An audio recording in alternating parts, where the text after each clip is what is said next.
어떤 분이 은혜 충만하게 받으셨다는 분들을 만나가지고 은혜 받았을 때 그 감격과 감동에 대한 것을 물었습니다. 그러니까 은혜 받으신 분들이 당신은 은혜 받았을 때 어떤 일이 있더냐라고 물으니까 여러 가지 대답을 했어요. 그것을 전부 메모를 했습니다. 한두 사람을 만난 게 아니라 아마 수십 명, 물론 거기 책에는 밝히지 않았지만 아마 수백 명일지도 모릅니다.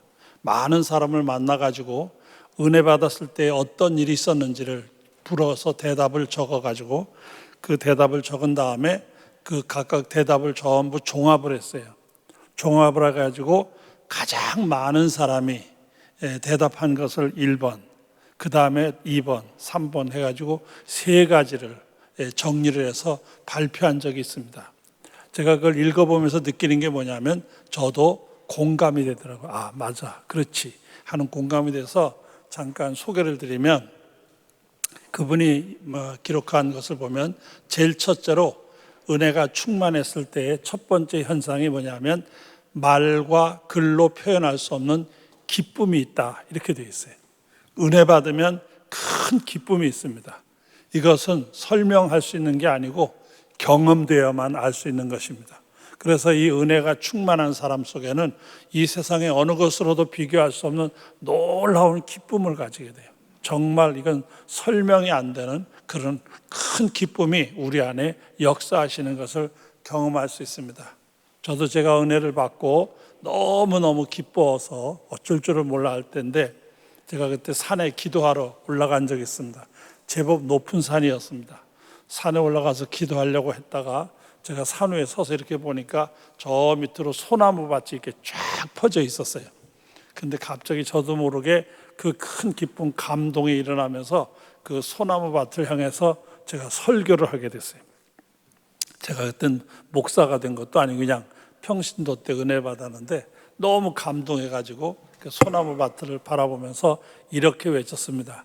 사랑하는 소나무 형제들이여, 그대들이 이 산속에 있으면서 오고 가는 바람을 인생의 한숨이요, 인생의 고통의 신음소리라고 비웃었는지 모른다.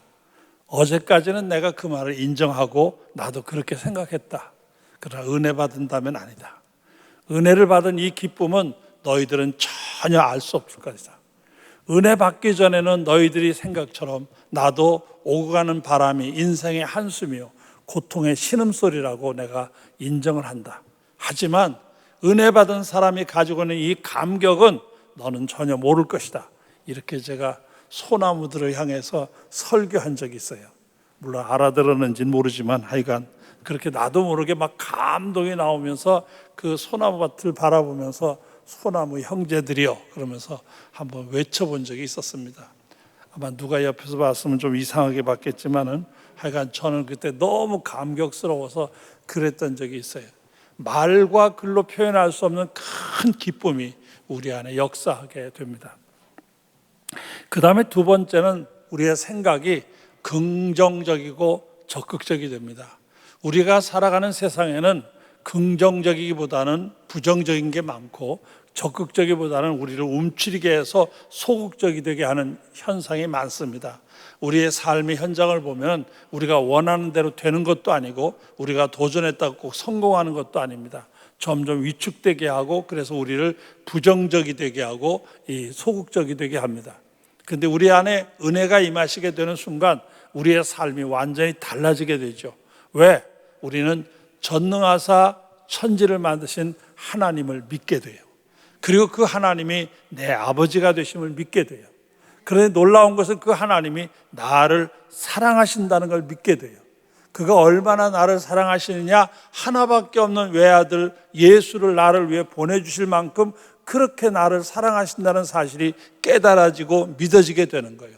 이런 믿음에 근거하다 보니까 내 안에 있던 부정적이고 소극적인 것들이 다 물러나게 되고 긍정적이고 적극적인 삶으로 변화가 일어나게 됩니다.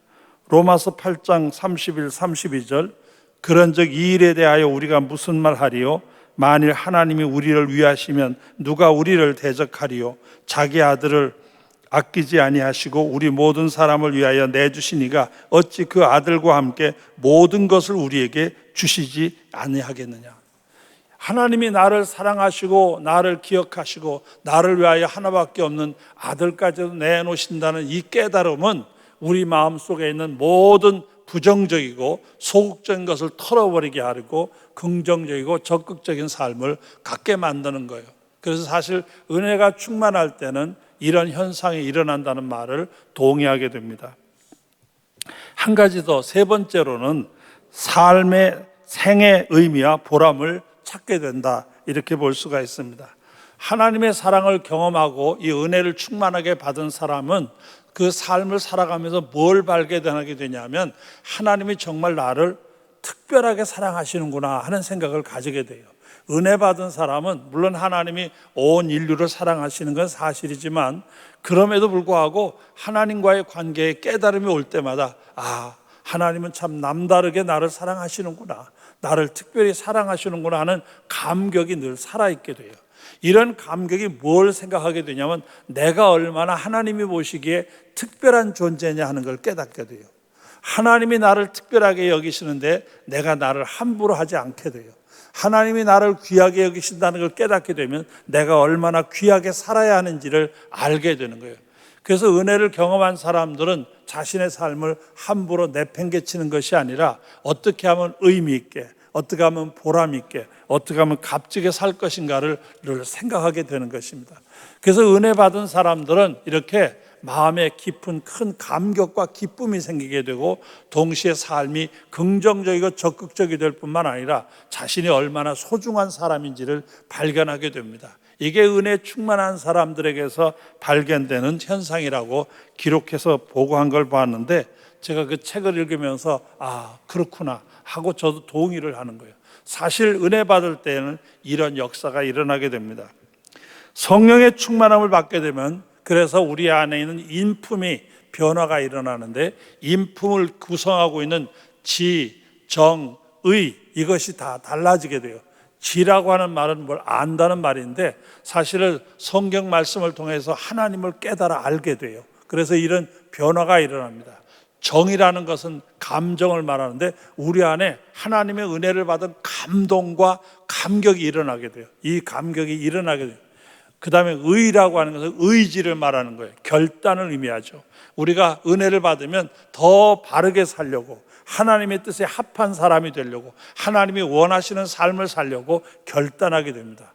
그래서 이 지정의 변화를 통해서 우리 인품이 달라지게 되고 충만함으로 말미암아 이런 변화를 경험하는 데서 성령 충만을 맛보게 되는 것입니다. 오늘 봉독해 드린 성경 말씀 에베소서 5장 18절에 보면 술 취하지 말라, 이는 방탕한 것이니 오직 성령으로 충만함을 받으라, 이렇게 되어 있어요. 성령으로 충만함을 받아야 하기 때문에 이 말씀을 우리에게 주신 것입니다. 이 시간 말씀 듣는 가운데 여러분의 마음에 기도하면서 사모하는 마음을 가져서 이 시간 말씀 가운데 역사하시는 은혜의 역사가, 성령의 역사가 여러분에게도 함께하는 복된 시간이 되시기를 주님의 이름으로 축원합니다. 축원합니다. 오늘 말씀에 여러분을 돕기 위해서 설명을 뒤에서부터 하겠습니다. 먼저 받으라는 말부터, 성령의 충만함을 받으라 했어요. 이 받으라는 말부터 설명을 드리려고 합니다. 이 받으라는 말은 명령형으로 되어 있습니다. 명령하시는 겁니다. 하나님께서 말씀을 통해서 우리에게 성령으로 충만함을 받으라 이렇게 명령하시는 거죠. 이 명령이라고 하는 것은 순종해야 합니다. 우리 보고 선택하라는 게 아니에요. 우리가 받고 싶으면 받고 말고 싶으면 말고 하는 선택을 말하지 않아요. 그냥 우리에게는 성령의 충만함을 받으라 이렇게 말씀하시는 거예요.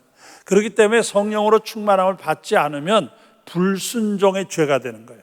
받으라고 명령하셨으니까 예하고 받아야지, 안 받으면 불순종의 죄가 되는 거예요. 이런 말씀을 들으면서 어떤 분은 속으로 생각하기를 내가 안 받았냐? 못 받았지, 이렇게 생각하는 분도 있을 수가 있어요. 물론 그런 생각이 들어도 올 수도 있습니다. 그러나 중요한 것은 성령의 충만함을 받으라 하고 말씀하실 때는 우리가 받을 수 있으니까 받으라는 것이지, 우리가 받을 수 없는데 하나님께서 억지로 우리에게 어려운 것인데 받을 수 없는데도 불구하고 하나님 편에서 그렇게 억지로 말씀하셨다 이렇게 볼 수 없어요. 분명히 우리가 받을 수 있기 때문에 받으라고 말씀하시는 거예요. 이 시간에도 이 말씀을 선포하는 것은 이 말씀의 역사가 이 시간에도 역사할 수 있기 때문에 이 말씀을 주신 줄 믿습니다. 그렇기 때문에 이 시간에도 성령으로 충만함을 받는 역사가 일어날 수 있는 거예요. 여러분, 받으라 했으니 받아야 되고 받을 수 있으니까 받으라고 한 거예요. 한 가지 더 설명을 덧붙인다면 언제나 받으라는 말을 할 때는 전제 조건이 하나 붙어요. 주신다는 뜻이에요. 주면서 받으라고 그래야 말이 되는 거예요. 아무것도 안 주면서 받으라고 그러면 말이 안 되죠. 떡을 주면서 떡을 받으라 그래야 말이 되고, 돈을 주면서 돈을 받으라 그래야 말이 되는 것이지, 아무것도 안 주고 뒷짐 지고 떡 받아 아니면 돈 받아 그런 말이 안 되는 것이죠. 이 시간에도 이 말씀을 우리에게 주시는 것은, 성령으로 충만함을 받으라 하는 말씀을 주시는 것은, 이 시간에도 하나님께서 이 말씀을 통해서 우리에게 성령으로 역사하고 있다는 증거입니다. 그렇기 때문에 성령으로 충만함을 받으라 하는 말은 명령이기 때문에 누구나 받아야 되고, 받을 수 있으니까 받으라고 하는 것이고, 또 주시고 있으니까 받으라고 하시는 거예요. 여러분이 성령의 충만함을 받아 누릴 수 있기를 주의 이름으로 축원합니다. 두 번째로는 충만함을 받으라 이렇게 되어 있어요. 충만함. 이 충만함이란 말은 여러 가지로 설명할 수 있지만, 우선 우리가 충만해야 되기 때문에 충만함을 받으라고 그랬어요. 왜냐하면 우리 안에 이 빈틈이 생기게 되면 악한 사탄의 계략이 우리를 자꾸 넘어뜨려요. 시험하려고 해요. 여러분, 성경을 읽어보면 신약 성경에 하나님의 아들 예수 그리스도가 이 땅에 오셔서 사역할 때도 마귀가 예수를 자꾸 시험하는 걸 볼 수가 있어요. 예수님도 하나님의 아들 예수님도 이 땅에 계시는 동안에 사탄이 시험을 해요. 하물며 우리같이 연약한 인간들은 쉽게 넘어지는 거예요. 그래서 성령으로 충만함을 받아야 악의 세력을 막아낼 수가 있고 악의 세력에 넘어가지 않을 수가 있어요. 그래서 충만해야 돼요. 충만함을 받으라는 이유가 바로 거기에 있어요. 그런데 이 충만함을 말할 때마다 우리가 하나 조심해야 될 것이 있어요. 잘못 생각해서 이 충만함이라는 것을 우리 인간의 육체적인 오감을 가지고 경험하는 걸로 오해하는 사람이 있어요. 다시 말하면 눈으로 보거나 귀로 듣거나 아니면 내 몸에 어떤 느낌이 오거나 손으로 만지거나 하는 이런 오감 감각기관에 의해서 이것이 느낌이 와야 성령의 충만함을 받는 걸로 오해하는 사람이 있어요. 여러분, 한 가지 기억해야 할 것은 성령은 영이요, 영의 역사는 영으로 하는 것이지 영의 역사를 육으로 하는 건 아니에요. 한 가지 명심해야 돼요. 많은 사람이 잘못해서 넘어가거나 이상한 교회로 빠져나가는 중요한 이유 가운데 하나가 뭐냐면, 영의 역사를 자꾸 육의 역사로 오해를 하거나 육의 역사로 그걸 경험해야 되는 것처럼 착각하거나 그렇게 가리키는데 따라가기 때문에 그런 현상이 생겨요. 로마서 8장 5절에서 7절에 보면, 육신을 따르는 자는 육신의 일을, 영을 따르는 자는 영의 일을 생각하나니 육신의 생각은 사망이요 영의 생각은 생명과 평안이니라. 육신의 생각은 하나님과 원수가 되나니 이는 하나님의 법에 굴복하지 않을 뿐 아니라 할 수도 없습니다. 이 육은 절대로 영의 역사를 제대로 감당할 수가 없어요. 이건 할 수가 없어요. 성령의 역사는 영의 역사예요. 영의 역사는 영으로 경험하는 것이고 영으로 발견하게 되는 것이지, 내 육체의 어떤 오감 기관을 통해서 이것 가지고서 영을 판단하려고 하면 안 돼요. 세계적으로 유명한 전도 부흥사 가운데 빌리 그레함이라는 목사님이 계십니다. 빌리 그레함 목사님의 책 가운데 성령이라는 책이 있어서 제가 읽어보다 보니까 그 책 가운데 제가 가장 마음에 와닿는 글귀 가운데 이런 게 있어요. 그러나 이 점을 주의하십시오. 충만하다는 것이 반드시 느껴지는 것이 아닙니다. 이렇게 돼 있어요. 충만하다는 것이 반드시 내 오감으로 느낀다고 오해하지 말라, 그 말이에요. 영어에는 단어가 이 발음이 똑같아요. 충만하다는 말을 영어로 feeling이라고 그러고 느낌이라는 말도 feeling이라고 그래요. 그래서 이 영어로서는 그 단어가 똑같아요. 그래서 충만하다는 걸 느낀다고 오해하지 말아라, 이렇게 충고하는 걸 볼 수가 있어요. 그렇기 때문에 이 성령 충만에 대해서 말할 때마다 꼭 하나 명심할 것은, 내 육체적인 감각 기관을 앞세우려고 하면 안 돼요. 하나님의 영의 역사예요. 이 시간에 눈에 보이지 않고 귀에 들리지 않고 내 어떤 감각기관으로 느낌이 없다 하더라도 하나님의 영이 말씀과 함께 이 가운데 계신 줄 믿습니다. 믿으시기를 축원합니다. 이 영의 역사는 그런 거예요. 두 번째로 충만을 말할 때마다 오늘 본문 말씀에도 보면 술 취하지 말라. 이는 방탕한 것이니 오직 성령으로 충만함을 받으라 해서 술 취함과 성령의 충만이 대비되어 설명하고 있습니다.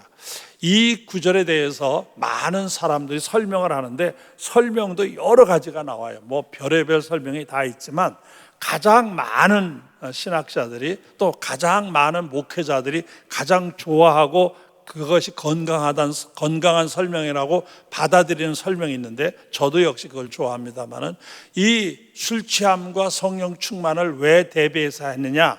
술에 취한 사람은 술의 지배를 받아요. 술이 만취가 되면 자기 의지대로 행동하는 것이 아니라 이 술에 취해서 끌려다니게 되는 거예요. 성령 충만한 사람은 어떤 사람이 되느냐? 내 의지대로 사는 사람이 아니라 성령의 인도하심을 받는 사람이에요. 그래서 여기서 술 취함과 성령 충만을 대비하는 것은 술에 취해서 술의 지배를 받는 것이 아니라 성령 충만함으로 성령의 인도하심을 받는 사람이 되는 것, 이게 바로 충만의 역사다 이렇게 말합니다. 이게 충만한 사람들은 자기 주장대로 사는 사람이 아니에요.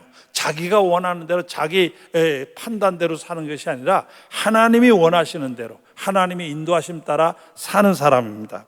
잠언 3장 5절 6절 너는 마음을 다하여 여호와를 신뢰하고 내 명철을 의지하지 말라. 너는 범사의 그를 인정하라. 그리하면 내 길을 지도하시리라. 여기 분명히 하나님을 의지하고 그에게 맡기는 때에는 하나님이 인도하심을 받는 거예요. 여러분 한번 생각해 보세요. 내가 내 인생을 이끌어갔다. 하나님이 내 인생을 이끌어갔다. 어느 인생이 성공적이고 어느 인생이 보람있고 어느 인생이 값진 인생이 되겠어요? 두말할 필요가 없죠. 하나님께 맡겨져서 하나님이 이끌어주는 인생이 되어야 그 인생은 멋진 인생, 후회함이 없는 인생, 값지고 보람있는 삶을 살 수가 있어요. 그렇기 때문에 충만함을 받는다고 하는 것은 삶을 하나님께 날 맡기는 거예요. 성령의 지배를 받는 거예요. 성령의 인도하심을 받는 거예요. 그래서 이 성경 말씀에도 보면은 이 사도 바울과 실라라는 사람이 이제 선교사로 나가는데 사도행전 13장에 보면 4절에 이런 말씀이 나와요. 두 사람이 성령의 보내심을 받아 실루기아에 내려가 거기서 배 타고 구브로에 가서 그들이 어디로 가든 자신의 인생을 자기 스스로 결정하는 것이 아니라 성령의 인도하심을 받았다. 충만한 사람이 어떤 사람이냐? 바로 그런 사람들이에요. 여러분이 충만해서 여러분의 인생이 여러분의 주장과 여러분의 판단과 여러분의 지식으로 살려고 하는 것이 아니라 하나님의 인도하심을 받는 복된 역사가 있기를 주님의 이름으로 축원합니다. 어떤 화가가 그린 그림 가운데 스트롱맨이라는 그림이 있어요. 이 스트롱맨이라는 말은 영어로 스트롱이라는 건 강하다, 맨, 사람, 아주 강한 사람, 힘센 사람, 뭐 그런 뜻이 있습니다. 그 그림을 보면 어떤 사람 하나가 피아노를 혼자서 머리 위까지 높이 들었어요.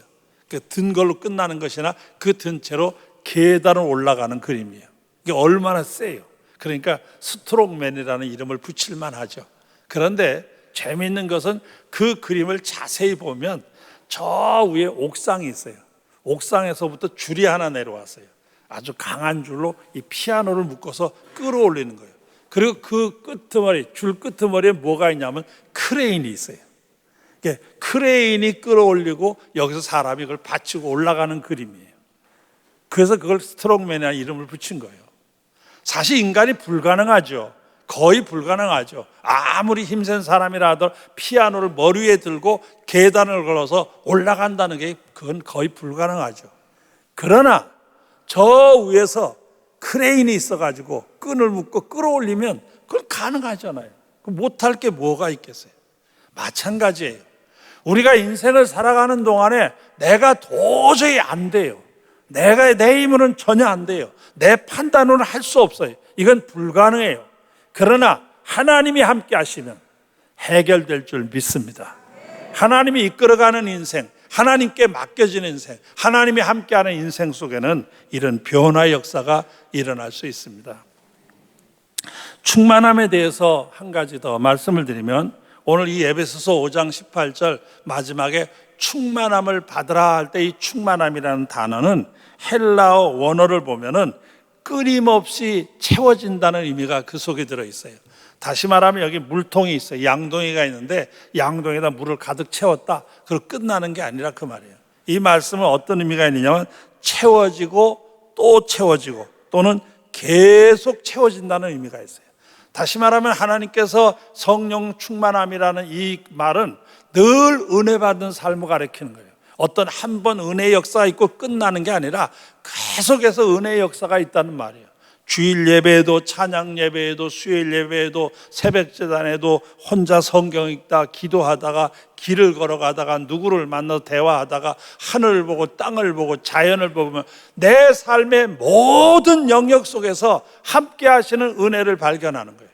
그래서 성령 충만한 사람은 어떤 사람이냐? 삶의 모든 영역에서 하나님의 사랑을 경험하는 사람이요, 삶의 모든 영역에서 하나님의 인도하심을 경험하는 사람이요, 삶의 모든 영역에서 하나님이 복주심을 깨닫는 사람이라 이렇게 말할 수가 있어요. 그래서 성령 충만이라는 것은 어떤 이례적인 사건을 말하는 게 아니요, 계속 채워지고 또 채워진다는 사실이에요. 이 시간에도 여러분의 심령에 은혜가 임할 줄 믿습니다. 이 임하시는 은혜의 역사는 이걸로 끝나는 게 아니라 여러분의 생애 전 과정에 계속해서 하나님은 또 주시고 또 주시는 거예요. 그래서 이런 은혜를 경험하는 사람들, 계속해 주시는 하나님의 은혜, 정말 내가 감당하기도 어려울 만큼 채워주시는 하나님의 은혜를 경험할 때 시편 23편 5절에 있는 다윗의 고백처럼 내 잔이 넘치나이다, 이런 고백을 할 수밖에 없어요. 그래서 은혜의 감격으로 사는 사람, 내 잔이 넘치나이다, 이렇게 고백하게 되는 거예요. 사도행전 2장 1절 이하에 보면 오순절 다락방에 초대교회 성도들이 모여가지고 함께 기도하면서 하나님 앞에 매달리다가 성령 받는 사건이 기록되어 있습니다. 오순절 날이 이미 이름에 그들이 다 같이 한 곳에 모였더니 호련히 하늘로부터 급하고 강한 바람 같은 소리가 있어 그들이 앉은 온 집에 가득하며 마치 불이 혀처럼 갈라지는 것들이 보여 각 사람 위에 하나씩 임하여 있다가 그들이 다 성령의 충만함을 받고 성령이 말하게 하심을 따라 다른 언어들로 말하기를 시작하니라. 초대 예루살렘 교회 성도들이 모여서 함께 기도하며 매달렸더니 위로부터 성령의 강한 은혜의 역사가 임하게 되고 거기 모였던 사람이 다 충만함을 받는 놀라운 역사가 있었다는 기록이에요. 이거를 근거로 해서 교회가 이렇게 성령 강림주의를 지키게 됩니다. 이 시간에 하나님의 영의 역사가 이 자리에 함께 하시길 축원합니다. 여러분 모두 충만하시길 축원합니다. 초대 예루살렘 교회 역사하신 하나님의 성령의 역사가 여러분 각자 머리마다 임하는 역사가 있기를 간절히 주님의 이름으로 축원합니다. 충만해야 합니다. 성령으로 충만함을 받으라 그랬기 때문에 충만해야 합니다. 충만해야 우리가 하나님의 사람답게 살 수가 있습니다. 아까 불렀던 찬송 183장 빈들의 마른 풀같이를 함께 찬양을 하고 우리 한번 기도하는 시간을 갖겠습니다. 찬송가 183장 우리가 함께 찬양하겠습니다.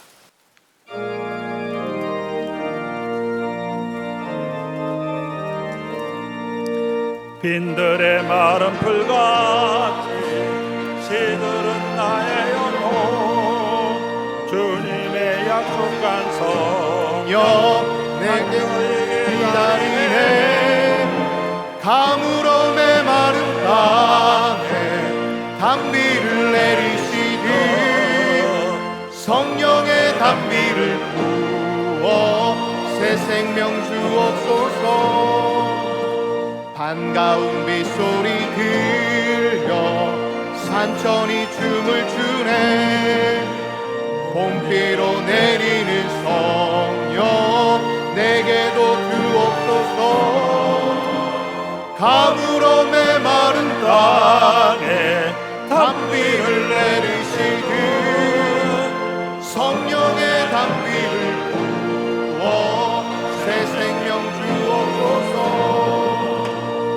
널 따라 우노를 해며 소목이 무성하니 갈급한 내 심령 위에 성령을 부어서 가물어 내 마른 땅에 담비를 내리시듯 성령의 담비를 부어 새 생명 주옵소서.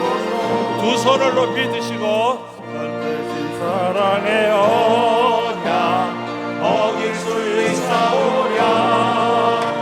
오늘의 흡족한 은혜 주실 줄 믿습니다.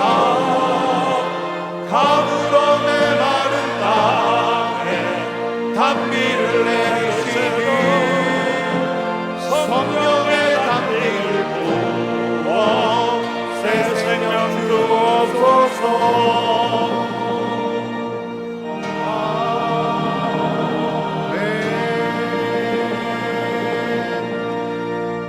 손을 드신 채로 4절을 다시 한 번만 찬양해서 더 힘있게 간절한 마음으로 팀파리 좀 빨리 쳐주세요. 너무 늦어지지 않게. 다시 4절.